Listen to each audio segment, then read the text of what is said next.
Hein. Bonjour à tous et à toutes. Je vois qu'il y a déjà des personnes d'arrivée. Anne, on se connaît. Pascal, je crois qu'on se connaît aussi. Mounaïm, bonjour Mounaïm. Bonjour Sophie. Bonjour Stéphane, super, tu as pu te joindre à nous.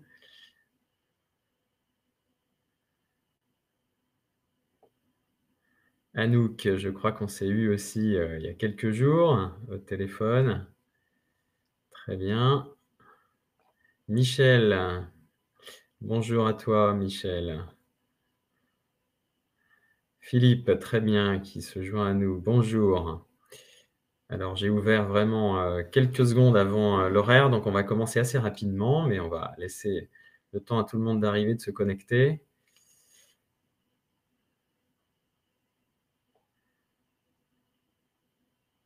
André Pascal, bonjour. Amel, que je n'ai pas salué. Evin, Julie, bonjour. Luc, voilà. Bon, des fois, c'est le nom de famille, donc Marine, bonjour. Est-ce que tout le monde m'entend bien? Je suppose que oui.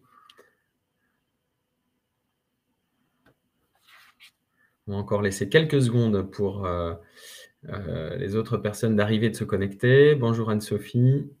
Très bien, merci de votre retour. Alors le chat, c'est pas l'interactivité idéale, mais enfin, c'est quand même un moyen d'échanger. Je vais vous donner l'occasion. Bonjour Patricia.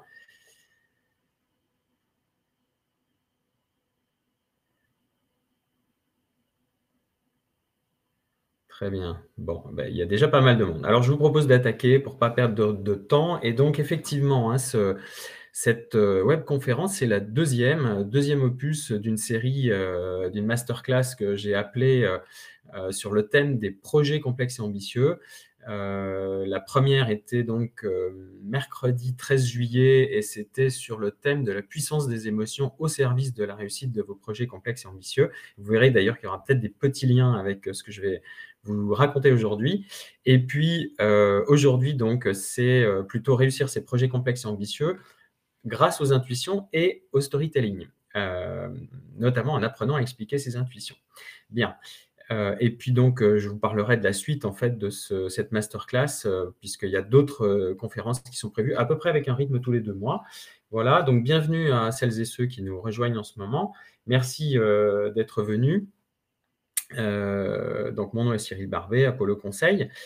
Je voudrais commencer, très vite juste par cette image parce qu'effectivement, je voudrais vous poser la question: quel est votre Everest à vous? Puisque là, j'ai mis, une photo de l'Everest et vous avez compris, la montagne, c'est une de mes passions, et souvent, je lance d'autant plus facilement, on va dire, des projets complexes et ambitieux que, dans mon contexte professionnel, que dans mon contexte personnel, j'ai pu gravir des montagnes et en fait, la dernière en date, c'était, l'Elbrus en avril 2019, hein, c'est 5 642 mètres et dans le fond, c'est un peu grâce à ces projets un peu ambitieux, on va dire, dans ma vie personnelle, que je crois que j'arrive à transposer cette ambition dans la vie professionnelle. Alors avant de commencer, je voudrais vraiment que, chacune et chacun prenne le temps, d'exprimer par quelques mots pourquoi il est venu à ce webinaire. J'ai eu un échange d'ailleurs avec quelques-uns d'entre vous avant, mais mettez-moi quelques mots sur votre objectif à l'issue de ce webinaire et peut-être tout simplement quel est votre projet complexe. Qu'est-ce que vous attendez en particulier sur votre projet complexe? Quel frein vous auriez pour parvenir à le lancer ou le mener à bien? Alors, c'est d'autant plus important à cette première interaction que, bien évidemment, vous savez que dans une formation en général et un webinaire encore plus puisque c'est un format très court, eh bien, on apprend beaucoup plus en fait de l'enrichissement entre nous tous que, juste ce que je vais pouvoir vous apporter qui sera forcément très général. Donc, si vous voulez vraiment bénéficier de ce webinaire, c'est très important de pouvoir, mettre quelques mots dans le chat, sur votre objectif, votre Everest, votre projet complexe. Alors Anne, merci beaucoup qui a lancé le débat. Mon projet complexe est d'exprimer mes intuitions sans être prise pour une farfelue ou une incompétente. Oui, ça, c'est quelque chose que je rencontre très souvent, hein, donc je crois que, peut-être ça va parler à pas mal d'entre vous. On a tendance à avoir des intuitions un peu fulgurantes, des fois incompréhensibles et surtout qui semblent tellement décalées par rapport à une réalité d'aujourd'hui que ça semble compliqué et je vais en parler justement de ça dans ce webinaire. Le saulnier, alors je ne sais pas si c'est possible de me donner votre prénom, coordonner un projet entre services, donc ce serait ça votre complexité. Peut-être que si c'est possible de m'en mettre un tout petit peu plus pour me dire concrètement, François, merci, de me dire en fait en quoi cette coordination est complexe. On peut imaginer, hein, j'imagine tout à fait, les personnes sont tous différents et donc il y a forcément des difficultés dans cette différence entre les gens. Et 20, mon projet complexe est de pouvoir gérer, mieux gérer ma légitimité dans mon travail de facilitant. Oui, alors la question de la légitimité, effectivement, revient très souvent. On pourra je vais peut-être tâcher de faire un zoom là-dessus, effectivement. Je pense que c'est très important, surtout quand on se sent un peu avec des intuitions fulgurantes et un peu innovantes, pour pas dire décalées, originales. Julie, trouver mon positionnement dans le cadre de mes activités de coach formatrice. Alors, je lis un peu entre les lignes et j'imagine que trouver votre positionnement, c'est peut-être parce que justement, vous avez tendance à être complexe dans votre personnalité, peut-être être diversifié dans votre personnalité, qui fait qu'à un moment donné, se focaliser sur un positionnement, ce n'est pas simple. Alors, je ne sais pas si j'aurai le temps de répondre à cette question, mais je tâcherai d'arriver à quelque chose. Patricia, porter au public un test de détection très précoce du cancer. Alors ça, c'est très motivant. Toutes ces questions sur la santé par une simple prise de sang. C'est le but de la compagnie que j'ai fondée. Très bien. Et donc, j'imagine, Patricia, c'est en quelque sorte de convaincre de la pertinence de cette originalité. Souvent, donc, quand on est dans les idées de rupture, convaincre de la pertinence, notamment auprès des financeurs, ça doit être un peu ça la difficulté, j'imagine. Philippe, mon Everest, créer un écosystème à impact pérenne, pourvoyeur d'emplois utiles pour la planète et donc devenir légitime. Oui, alors on en a parlé hier, hein, Philippe, cette question de la légitimité qui revient encore. Parfois, en fait, comme on se le disait hier, cette légitimité, elle est autant liée vis-à-vis des autres à notre propre image, l'image que nous nous faisons de nous-mêmes. Dans le fond, eh bien, en fonction de l'image que nous nous faisons de nous-mêmes, nous dégageons une image, une légitimité auprès des autres dans ces questions des projets complexes. Donc ça, c'est vraiment intéressant. Merci beaucoup, Philippe. Anne-Sophie, problème de connexion. Je vois si je peux améliorer la connexion. Très bien. Julie, merci pour la lecture entre les lignes. Martine, mon projet organisé et coordonné mes retraites pour entrepreneurs. Comment en parler pour attirer le public cible? Oui, alors c'est vrai que quand on est dans des sujets innovants, complexes, décalés, encore une fois, comment convaincre? Même si on peut imaginer aussi derrière les lignes que c'est intéressant à un moment donné de se poser la question si ça répond à une attente, même si c'est vrai que des fois on a l'intuition profonde que ce qu'on apporte, même si on n'a pas fait d'études de marché, on pense que c'est utile. Sophie, apprendre à enseigner la complexité. Oui, alors on en a pas mal parlé, Sophie. Merci, merci à toi pour ce témoignage. Peut-être que certains, Vincent, réussir à fédérer autour d'un beau projet une équipe à qui on demande beaucoup. Oui, alors peut-être ce que je lis aussi, là encore, entre les lignes, c'est que soi-même, on a tendance peut-être en tant que manager et puis en tant qu'amoureux de la complexité à accepter qu'on en demande beaucoup, qu'on nous demande beaucoup, qu'on se demande beaucoup. On a un niveau d'exigence élevé vis-à-vis de soi et vis-à-vis des autres. Peut-être que l'équipe elle-même n'est pas dans le même état, dans la même capacité à accepter cette complexité ou ce trop-plein, hein, comme ce que je dis, Vincent. Très bien. Alors, s'il y a encore peut-être, oui, Stéphane, merci. Atteindre mes objectifs dans le cadre de mon nouveau poste. Oui, alors c'est vrai que tu es dans un nouveau challenge, un contexte un peu complexe aussi, Stéphane, hein. Après avoir vécu forcément des divers soucis, que ce soit de santé ou autre, c'est vrai que on peut être atteint un peu dans son estime de soi, dans sa confiance en soi et se dire: suis-je capable? Là encore, je crois beaucoup à cette question d'image qu'on se fait de soi.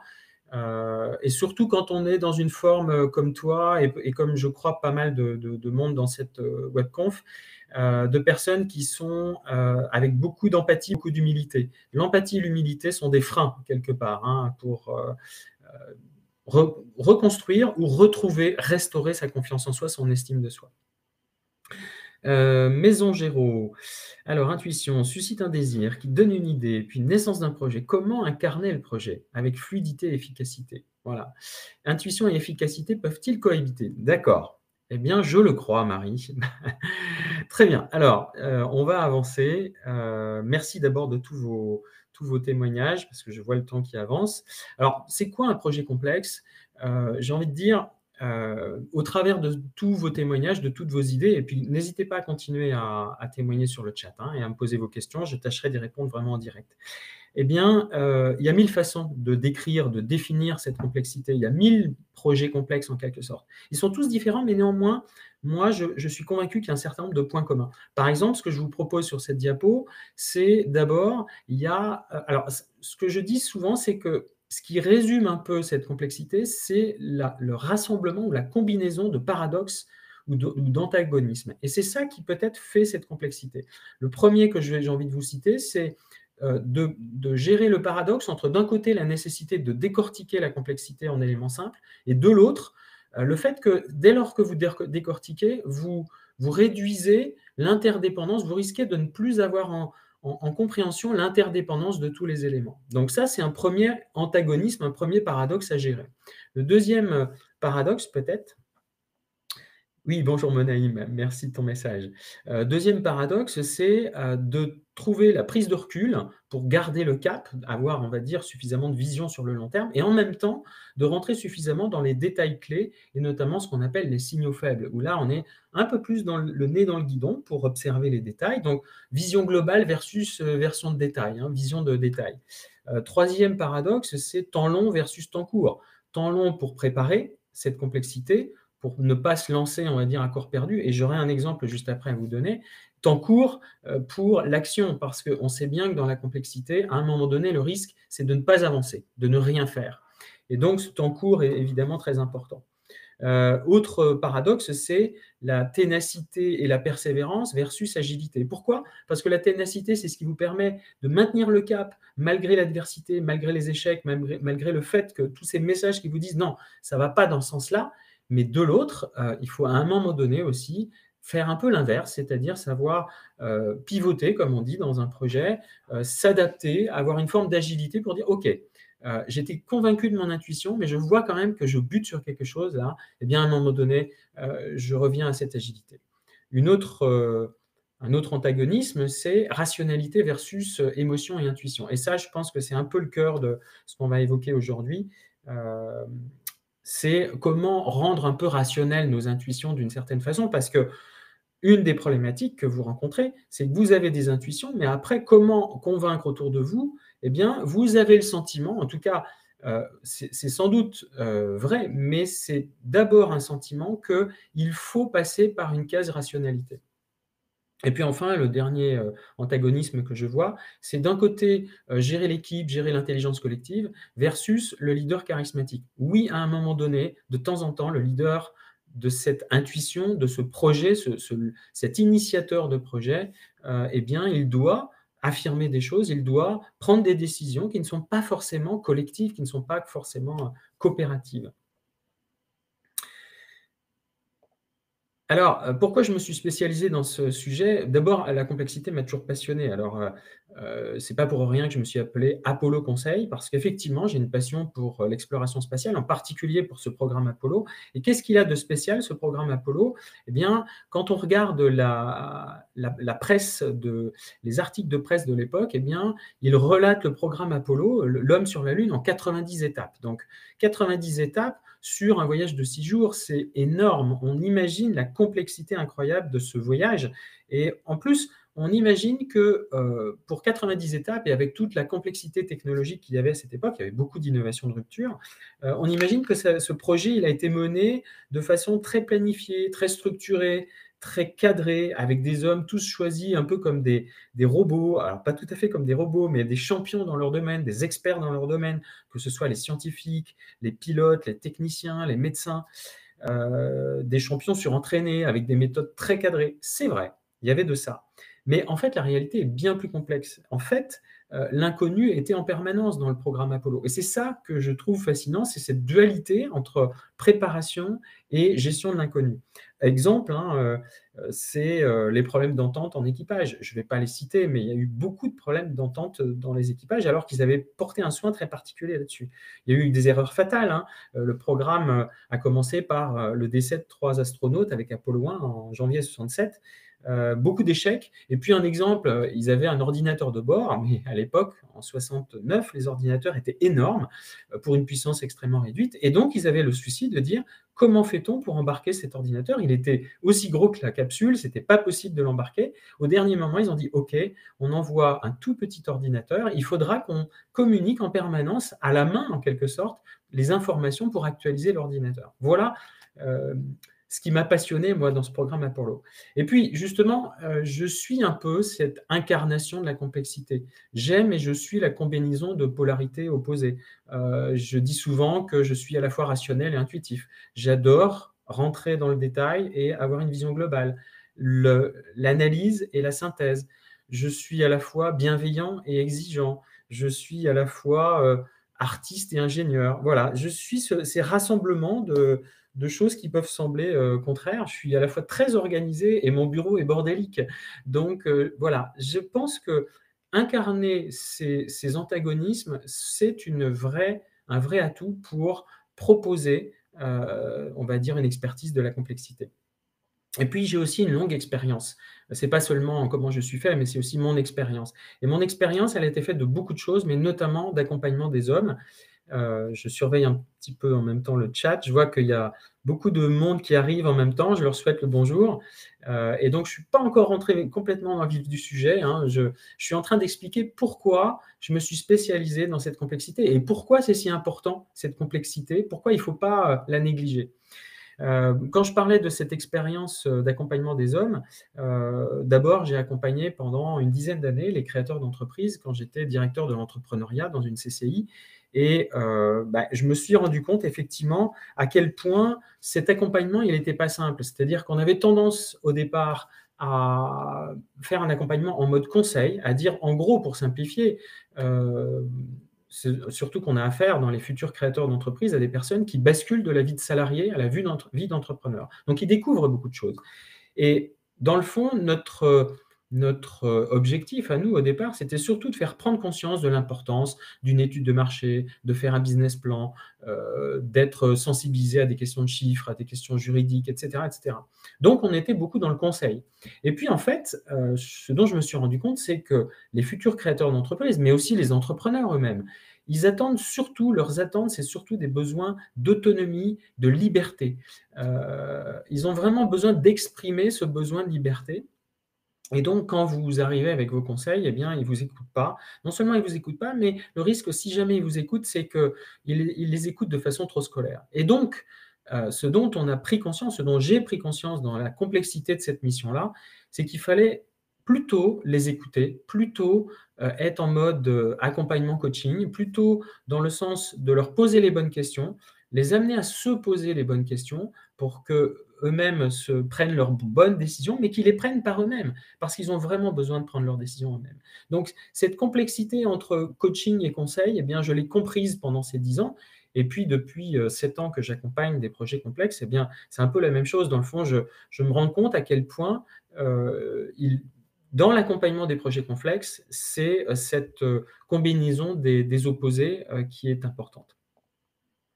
Je vais passer sur cette diapo parce que je vais redire un peu la même chose. Juste un petit mot sur cette diapo. En fait, ce qui me motive dans cette complexité, c'est aussi que, quelque part, le premier risque de ne pas s'occuper de cette complexité, parce qu'on pourrait dire après tout, bon, ok, je suis moi fanat de cette complexité, mais est-ce que vraiment c'est si utile que ça? Est-ce que je ne suis pas en train de complexifier quelque chose qui pourrait être simple? Non, pas vraiment. Et ça, c'est vraiment quelque chose de très important à retenir. Le premier risque de ne pas s'occuper de cette complexité, c'est les projets ratés. Et là, j'ai choisi cette photo d'une fusée qui s'enflamme dans les années 60, avant le programme lunaire, hein, au tout début de la conquête spatiale par les États-Unis. Eh bien, les USA avaient confié à l'US Navy leur programme spatial, et c'était les fusées Vanguard. Et elles ont pratiquement toutes explosé. Jusqu'au moment où ils se sont dit, non, on n'a pas confié ça aux bonnes personnes. Donc, le premier risque, quelque part, de ne pas prendre en compte cette complexité, c'est dans le fond de passer son temps à faire échec sur échec, et donc avec toutes les conséquences que ça peut avoir au plan économique, au plan moral sur les troupes, voilà, j'en passe et des meilleurs. Le second risque de ce manque de prise en compte de la complexité, c'est les incompréhensions, les points de vue erronés. Et là, j'ai choisi cette image d'un penalty qui est tiré. Si le goal ne prend pas en compte les petits signaux faibles juste avant le tir, eh bien, qu'est-ce qui va se passer? Il va partir du mauvais côté. Alors, c'est une image, bien sûr, mais ce que je veux dire par là, c'est qu'on ne manque jamais d'humilité dans la complexité ou d'agilité. Parce qu'effectivement, il y a des tas de liens d'interdépendance entre des informations. Et quand vous avez des intuitions fulgurantes sur ce qui doit se passer ou la façon dont il faut avancer, c'est probablement que c'est pertinent. Et donc, c'est probablement que ça va vous aider à aller du bon côté pour stopper le penalty. Et puis enfin, la dernière image, c'est une image de conflit. Donc, c'est le troisième risque, c'est les risques de tension et de conflit. Et Dieu sait si on voit ça, si on vit ça dans le monde professionnel aujourd'hui. Moi, ce qui me motive particulièrement quelque part, c'est que traiter de la complexité, ça va faire que toutes les personnes qui sont embarquées dans ces projets complexes, eh bien, sentent qu'elles ne l'ont pas fait pour rien, qu'il n'y a pas eu qu'il n'y a pas eu trop d'échecs, qu'il n'y a pas eu trop d'incompréhension, qu'il n'y a pas eu trop de tensions et de conflits. J'avance.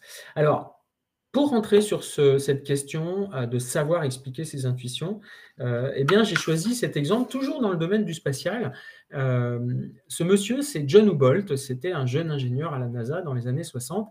Et en fait, il est en train d'expliquer le choix qu'il fallait faire en termes de fusée. Alors concrètement, de quoi s'agit-il? En 62, il y avait plusieurs écoles qui s'affrontaient pour aller sur la Lune. En gros, il y avait une école qui disait, voilà, il faut faire une énorme fusée qui va sur la Lune et qui en revient. Mais sauf que à chaque fois qu'on consomme du carburant, eh bien, on se retrouve avec un bout de fusée énorme qui est complètement vide et qui ne sert à rien. Donc, progressivement, très rapidement, on est arrivé à l'idée qu'il fallait larguer des étages et faire une fusée modulaire. Mais le problème, c'est que ça ne suffisait pas. Pour aller sur la Lune, il fallait encore faire plusieurs morceaux qu'on assemblait en orbite, dans l'espace, pour ensuite aller sur la Lune. Alors là, il y avait deux écoles. Il y avait soit l'école de faire cet assemblage autour de la Terre, ou alors il y avait la deuxième école qui était de faire cet assemblage autour de la Lune. Et de façon très intuitive, l'immense majorité des dirigeants de la NASA avaient choisi plutôt de faire cet assemblage autour de la Terre, considérant que c'était moins risqué. Et John Houbolt, lui, avait fait un peu toute cette étude dans le détail, et il avait l'intuition qu'il fallait faire cet assemblage autour de la Lune. Pourquoi? Parce que l'attraction lunaire étant 6 fois moins importante, eh bien, l'ensemble qui devait être embarqué autour de la Lune, eh bien, pesait d'une certaine façon presque 6 fois moins. Et voilà pourquoi il était convaincu que le risque en valait la chandelle. Et qu'est-ce qui s'est passé? Il a dû en parler à ses chefs, mais qui ne l'ont pas écouté, aux chefs de ses chefs qui ne l'ont pas écouté, ou qui étaient peut-être influencés par l'ensemble de la hiérarchie de la NASA à l'époque.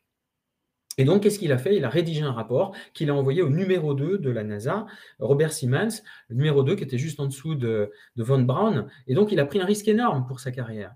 Il a pris un risque énorme parce que si jamais ça ne marchait pas, ou si jamais il ne convainquait pas, eh bien, il risquait tout simplement de se faire virer de la NASA. Autant dire que c'était quand même un sacré choc. Et finalement, il a réussi à convaincre. Alors, qu'est-ce que je retiens, qu'est-ce qu'il faut retenir de cette histoire de John Houbolt sur savoir expliquer ses intuitions? Moi, je retiens 4 choses. La première, c'est que Houbolt avait vraiment pris le temps de comparer les deux scénarios en question de façon objective et scientifique. Alors, on va y revenir, c'est pas toujours possible d'expliquer rationnellement ses intuitions. Mais quand c'est possible, quand on a des éléments rationnels, eh bien, il faut le faire. Il avait su aussi formaliser son comparatif, mais de façon, je dirais, à la fois synthétique et digérable, c'est-à-dire suffisamment ramassée pour quand même que ça puisse être acceptable et lu par les interlocuteurs. Parce que si c'est pas lu, eh bien, vous pouvez faire le meilleur travail du monde, ça sert à rien. Il avait aussi le don pour expliquer de façon très simple. Et là, on le voit en photo sur un tableau. C'est pas seulement une reconstitution un peu de ce qu'il avait expliqué, c'était vraiment l'image de Humboldt. C'était un pédagogue né, et d'une certaine façon, il avait cette capacité à expliquer simplement les choses complexes avec des schémas, avec des détails, etc. Et puis, dernier point, et pas des moindres, il avait suffisamment confiance en lui pour oser braver, on va dire, sa hiérarchie. Ça, c'est peut-être un des points fondamentaux qu'il faut retenir sur cette question d'intuition, c'est le lien avec la confiance en soi et l'estime de soi. Et on l'a vu dans certaines de vos questions qui touchent un peu à la légitimité. Alors, pour essayer d'aller un peu au-delà, moi, je vous propose peut-être 4 pistes. 1, montrer que vos précédentes intuitions se sont avérées pertinentes. Ça, c'est une première piste. Je ne dis pas que ça va fonctionner, mais si vous avez déjà eu pas mal d'intuitions qui ont déjà fonctionné, qui se sont avérées pertinentes, eh bien, c'est peut-être un élément factuel, rationnel, pour rassurer vos interlocuteurs. Deuxième, c'est de reconstituer a posteriori vos arguments rationnels. Un peu comme Humboldt l'a fait à un moment donné. Il a dit, bon, bah, ok, j'ai du mal à expliquer mon intuition, je vais quand même reprendre point par point les choses.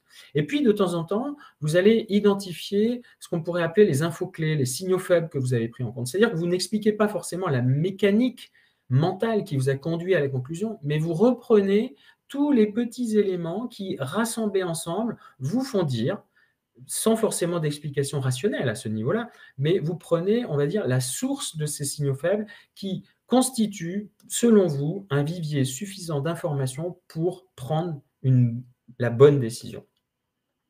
Peut-être aussi que vous pouvez tout simplement expliquer comment vous fonctionnez, c'est-à-dire que vous avez des intuitions, que c'est régulier et que vous avez constaté que vos intuitions sont particulièrement pertinentes. Donc, il s'agit plus d'expliquer votre fonctionnement en particulier, plus que les intuitions elles-mêmes.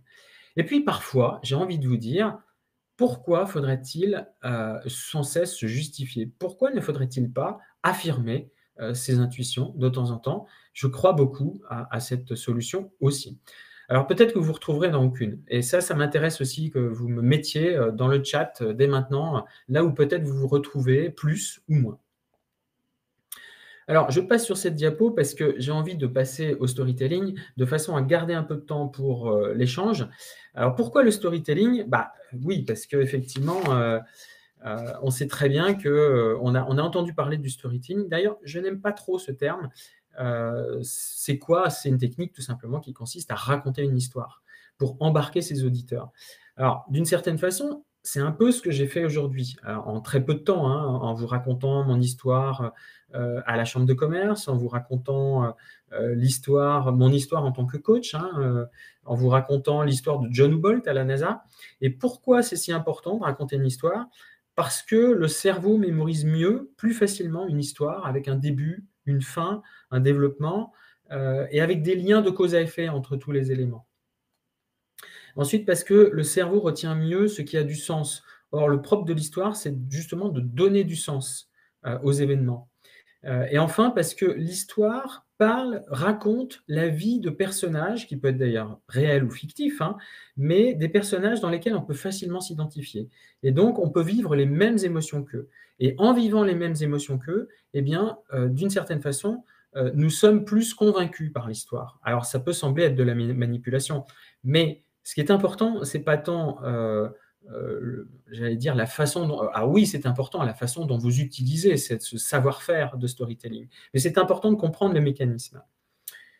Et donc, en plus de ça, sur cette question des émotions, c'est un point que je fais le lien que je fais avec ma précédente conférence le 13 juillet, hein, c'est que les émotions sont un moteur puissant pour inciter les personnes à prendre des décisions. Donc, raconter des histoires qui racontent des émotions, c'est très important.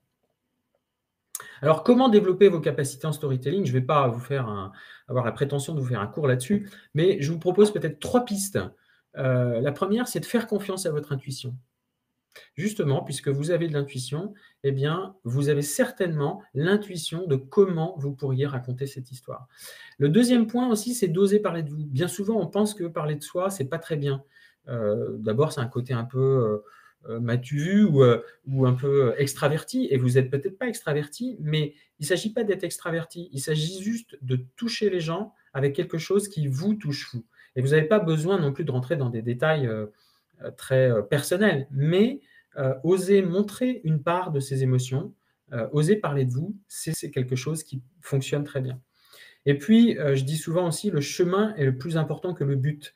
D'une certaine façon, c'est le cheminement de l'histoire, donc c'est ça qui va vous aider.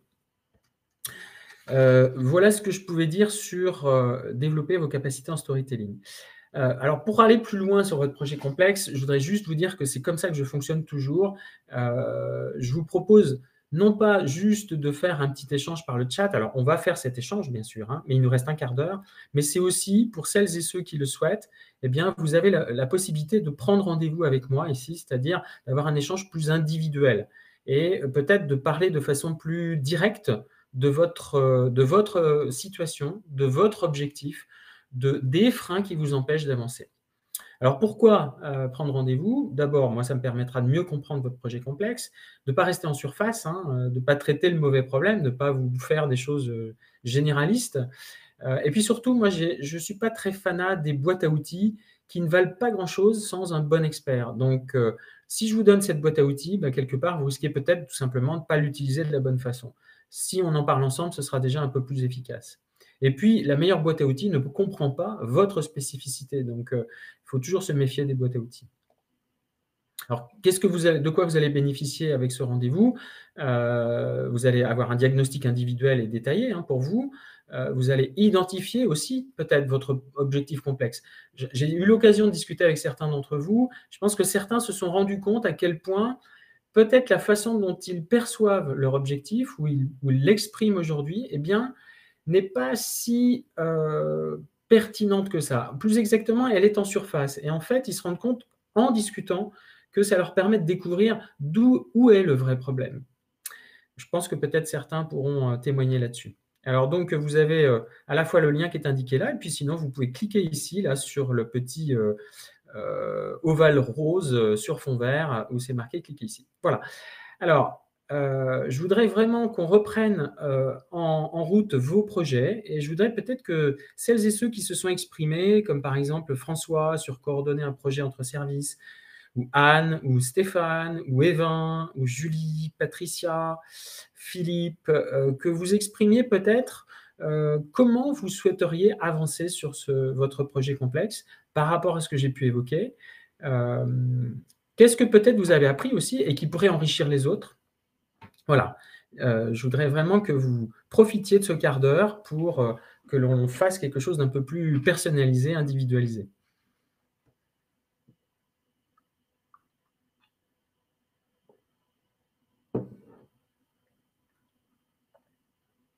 Il y avait aussi, Marie qui, parlait de intuition et efficacité peuvent-ils cohabiter? Alors peut-être, je vais peut-être, attaquer par ça. Hem, Est-ce que d'abord, Marie, j'ai un peu répondu à votre question au travers de ces quelques diapos? Ce serait peut-être intéressant de me dire en quoi ça vous a éclairé sur, ce que moi je vois, ou peut-être sinon, vous pouvez aussi me dire en quoi vous, Marie, vous considéreriez que intuition et efficacité seraient, ce serait difficile qu'ils cohabitent.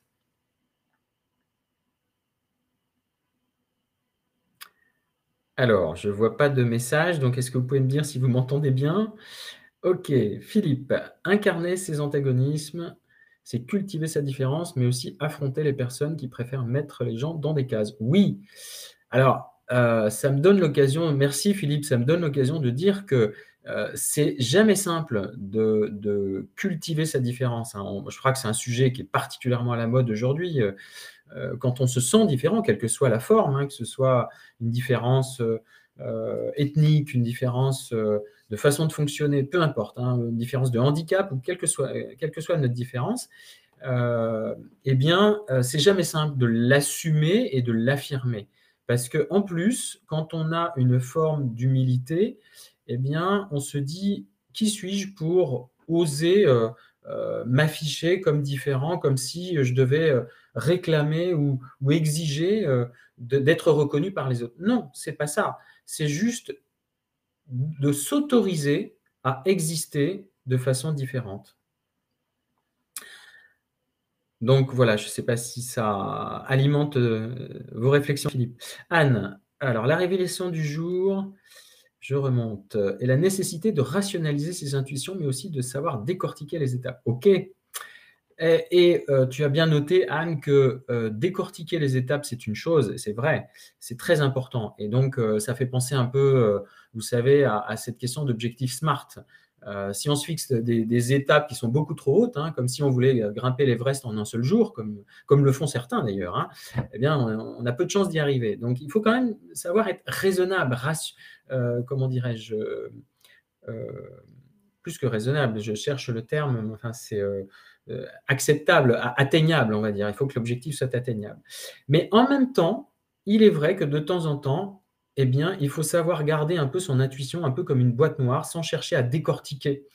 Donc décortiquer la complexité, oui, parfois, décortiquer son intuition, pas forcément, ou décortiquer trop, ça voudrait dire qu'on risque de réduire ou de supprimer les interactions qui existent entre les différents éléments.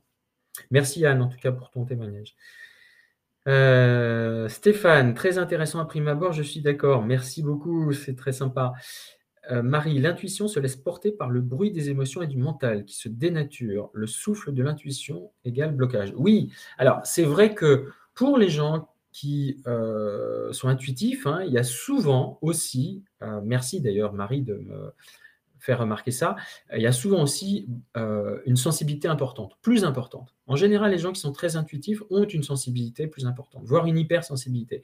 Et cette hypersensibilité fait que on a des émotions qui sont fortes, et ça je le sais parce que je l'ai vécu aussi. Ces émotions fortes font que on a appris avec le temps, pour redevenir un être social, à se protéger de nos émotions. Protéger de nos émotions et bien sûr des émotions des autres qu'on capte de façon très forte. Donc, la difficulté que ça produit, c'est que d'une certaine façon, effectivement, ce bruit des émotions font beaucoup de ces émotions extérieures font beaucoup de bruit et nous empêchent de penser peut-être, nous empêchent de voir nos intuitions ou peut-être tout simplement de se faire confiance. Alors, j'ai envie de dire, Marie, que là, il y a peut-être un travail à faire au niveau des émotions. Il y a peut-être un travail à faire au niveau de la gestion des émotions. Et c'est peut-être ça votre clé pour pouvoir vous reconnecter efficacement à vos intuitions et y croire surtout. Et y croire suffisamment, y croire de façon suffisamment ancrée et alignée, comme on dit, pour que vous puissiez les porter vers l'extérieur, sans vous sentir perturbé. Alors, Sana, bonjour, mon challenge est d'assumer mon hypersensibilité dans mon travail. Bon, ben voilà, ça tombe bien. Et d'en faire un atout. Oui, alors il aurait fallu peut-être participer à mon webinaire du 13 juillet. Je ne vais pas forcément rentrer dans le détail de ce point-là, mais j'ai donné quelques exemples le 13 juillet enfin même plusieurs exemples, hein, où finalement exprimer sa sensibilité, exprimer ses émotions, eh bien, c'était plus un atout et une force qu'un problème. La difficulté, c'est que quand on est vraiment à un niveau trop important, eh bien, ça se traduit de façon complètement désordonnée et surtout assez difficilement acceptable par les autres. Donc il faut en passer par une phase de gestion de ses émotions pour pouvoir réutiliser, pour pouvoir se reconnecter à ses émotions. Quand on gère ses propres émotions, du coup, ça nous permet d'être plus serein avec nos émotions et du coup, ça nous permet de nous reconnecter à nos propres émotions et aux émotions des autres. Parce que sinon, encore une fois, comme je disais à l'instant, on s'en est coupé par protection. Et comment les gérer? Eh bien, j'ai envie de dire 2 mots, juste pour être très court. Un, les accueillir avec bienveillance. Elles ont quelque chose à nous dire, ces émotions, c'est pas quelque chose de mal. Et 2, oui, c'est ça, j'ai envie de dire, c'est les accueillir et 2, c'est les observer pour se dire qu'est-ce qu'elles ont à nous dire, quel message elles ont à nous porter. Elles ont toujours un message important à nous porter. C'est peut-être les 2 points. Et puis, si quand même, on peut dire aussi, c'est savoir les exprimer, les verbaliser. Alors, Marie, votre approche de gérer les paradoxes est peut-être la clé. Oui, oui, Marie, clairement, cette question de peut-être aussi d'assumer d'être dans les paradoxes. Vous savez, Marie, moi, j'ai rencontré toute ma vie des gens autour de moi, pour eux, c'était un vrai problème, les paradoxes. Et d'ailleurs, j'ai un exemple très concret. J'ai passé je ne sais combien de tests de personnalité. À chaque fois, les tests de personnalité sont faits toujours de la même façon. On vous propose à chaque fois, pour chaque question, une option, enfin 2 options entre 2 questions, entre 2 propositions qui semblent opposées. Et moi, à chaque fois, j'étais les 2 à la fois. Donc on voit bien que le monde extérieur, si je puis l'appeler ainsi, hein, pour ceux qui ne sont pas forcément, heu, affiliés à la complexité, habitués à la complexité, eh bien, les paradoxes, ils ont du mal avec. Eh bien et j'ai envie de vous proposer, Marie, et si vous assumiez votre, aisance avec les paradoxes? Et même peut-être de faire une force de cette aisance avec les paradoxes. Alors, Marie, peux-tu nous dire ce que tu as fait avant la CCI, car tu es centralien de Lyon a priori? Oui, j'ai fait Central Lyon, et après Central Lyon, j'ai fait 10 ans dans l'automobile et c'est vrai que j'aurais pu citer encore d'autres exemples dans l'automobile où j'ai eu à gérer de la complexité. Ce qui me plaisait d'ailleurs en rentrant dans l'automobile, c'était cette complexité de l'outil industriel. Ça s'est un peu étiolé parce que dans le fond, l'industrie automobile a beaucoup confié à ses prestataires, mais c'est ça qui me passionnait. C'est cette complexité de l'automobile. Voilà, je ne sais pas si ça répond à ta question, Marie. Oué, alors je ne sais pas quel est le prénom. Bonjour, vous évoquiez cette complexité et polarité qui effectivement invite les émotions, l'intuition, tout comme la réflexion poussée et le fait d'imaginer la manière dont cela sera reçu et en être perturbé. Audace et réserve au rendez-vous. Alors, je ne sais pas quelle est la question. Et le fait d'imaginer la manière dont cela sera reçu et en être perturbé. Heu, Ce que je reçois un peu entre les lignes, on risque soi-même d'être perturbé peut-être de la façon dont notre, maniement des polarités, maniement de la complexité, maniement de l'intuition et des émotions va être reçu. Oui, c'est vrai. Ce que j'ai dit à beaucoup de personnes, y compris dans des rendez-vous un peu, individuels, téléphoniques avant cette, conférence, c'est que tout ça me fait penser au fait que, bien souvent, quand on a été, différent, justement, sur cette question de la complexité, on a fini par se convaincre qu'on dysfonctionnait, qu'on n'était pas normal et qu'il fallait qu'on se remette à fonctionner comme les autres.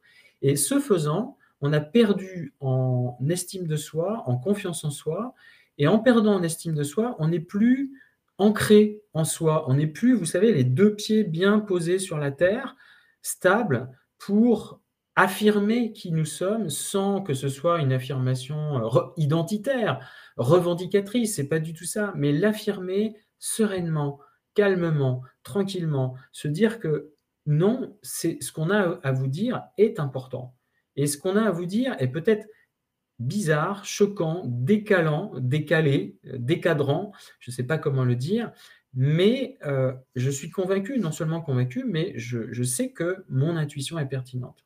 Et même si, ça vient peut-être avec des émotions, parce que là, je le dis de façon très zen et sereine, eh bien, acceptez l'idée que c'est votre façon de l'exprimer. Voilà peut-être, l'idée à laquelle ça me fait penser. Julie, enseignement majeur, amener de la simplicité dans la complexité. Oui, bien sûr. Voilà, je pense que vous avez des capacités, Julia, certainement, à traduire la complexité en simplicité. À la traduire, hein, vraiment au sens de l'interprétariat, comme si c'était une langue différente, hein. Julie, j'aime beaucoup l'idée d'assumer ces paradoxes. Ombre et lumière, c'est une force, bien sûr.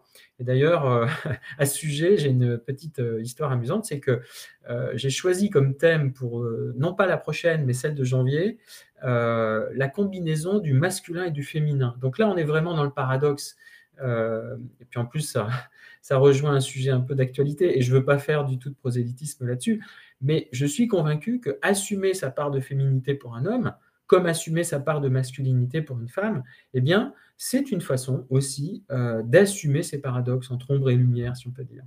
Et à propos d'ombre et lumière, ça me fait penser, il ne s'agit pas non plus d'assumer sa part d'ombre en disant, mea culpa, mea maxima culpa. Non, c'est pas le but, c'est pas de battre sa coulpe ou de culpabiliser d'avoir une part d'ombre. Cette part d'ombre, pour moi, c'est une construction de l'esprit un peu, moralisante. Or, vous avez peut-être déjà suffisamment tendance à vous moraliser, à vous culpabiliser, ne vous en rajoutez pas trop. C'est peut-être ce à quoi ça me fait penser.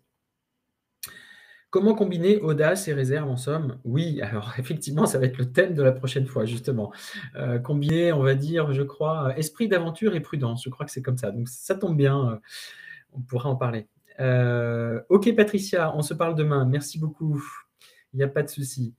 Il nous reste encore 2 minutes, donc vraiment, si vous avez encore une question importante ou une remarque importante, vraiment profitez de ce temps, pour, poser votre question. Peut-être rebondir aussi, pourquoi pas, sur ce que vous avez vu, ce qui vous, ce qui vous enrichit. Alors, profitez, hein, de ces 2 dernières minutes. Moi, j'en profite pour boire un petit coup, j'ai beaucoup parlé.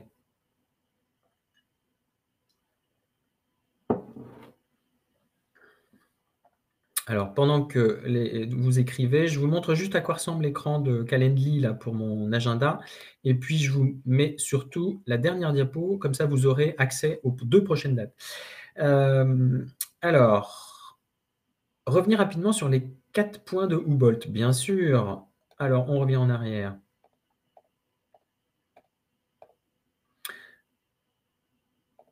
Voilà, c'était ça, hein, je crois que c'était cette diapo. Il y en avait 5, je crois. Oui, alors les 4 points, non, je ne les ai pas affichés. Les 4 points de Humboldt, 1 qu'il avait effectivement utilisé quand même le rationnel pour, comparer de façon objective. 2, qu'il avait su, on va dire, synthétiser sa pensée. 3, qu'il avait le don d'expliquer les choses complexes de façon simple, avec beaucoup de schémas, et cetera. Donc ce côté un peu interprétant dont je parlais.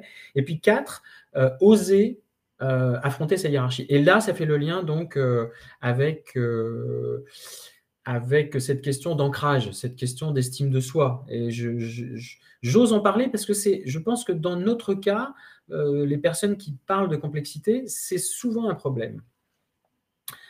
Alors Sophie, ramener de la simplicité dans la complexité, jusqu'où? Oui, bien sûr, on est d'accord Sophie, hein, il ne s'agit pas de sursimplifier, hein. Et puis enfin, alors je ne sais pas si j'ai répondu à votre question Philippe, j'espère que c'était clair. Donc c'était pas cette diapo, hein, je vais réafficher la diapo de fin juste avant qu'on se quitte, voilà, comme ça vous aurez les dates. Merci à vous tous, Stéphane, François, merci, très bien. Il arrive un moment où trop de simplification dénature la chose. Oui, bien sûr, on est d'accord. Voilà, il est 12h15, je crois que je dois rendre l'antenne, hein. Pascal, tu me dis si je suis dans les temps, ou s'il me reste encore quelques instants éventuellement pour, communiquer. Je crois qu'on avait dit 45 minutes, hein, donc voilà et puis, bah, si c'est ça, peut-être, si vous pouvez me mettre un dernier petit mot, oui, merci à vous les studios. Merci Mounaïm. Voilà, si vous avez envie de me mettre un petit commentaire sur, ce webinaire, si ça vous a plu et donc, bah, si on se quitte là, je vous souhaite une excellente journée et continuation de semaine à vous tous et puis, encore une fois, n'hésitez pas, hein, pour prendre rendez-vous. C'est une bonne façon, bah, de poursuivre l'échange de façon entièrement gratuite, hein, il n'y a pas d'engagement. Le but, c'est vraiment, peut-être de voir un peu mieux où est-ce que vous vous situez. Je sais que quelques-uns l'ont déjà fait, hein, parmi vous. Hem Oui, merci Mounaïm. Ouais, ouais, on n'a pas finalisé notre échange. Bah, avec plaisir, hein. Heu, de bonnes idées en peu de temps. Merci Sophie, très bien. Merci beaucoup Stéphane, merci Anne-Sophie, merci à vous tous pour vos commentaires et vos contributions. C'est grâce à vous, hein, qu'effectivement on a enrichi ce webinaire. C'est vraiment quelque chose de très important. Bon courage bien sûr, bah, merci pour votre empathie Philippe et puis, peut-être à bientôt puisqu'on a déjà échangé sur votre projet, passionnant. Voilà. Pascal, si tu peux me dire à quel moment on clique, sur la fin et surtout, sur quoi je dois cliquer pour clôturer cette conférence. En tout cas, merci beaucoup à tous et au revoir encore une fois. Merci bien.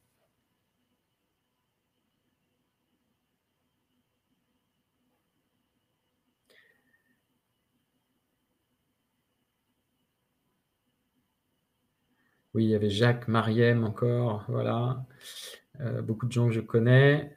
Donc je vous souhaite une très belle journée à tous. Au revoir.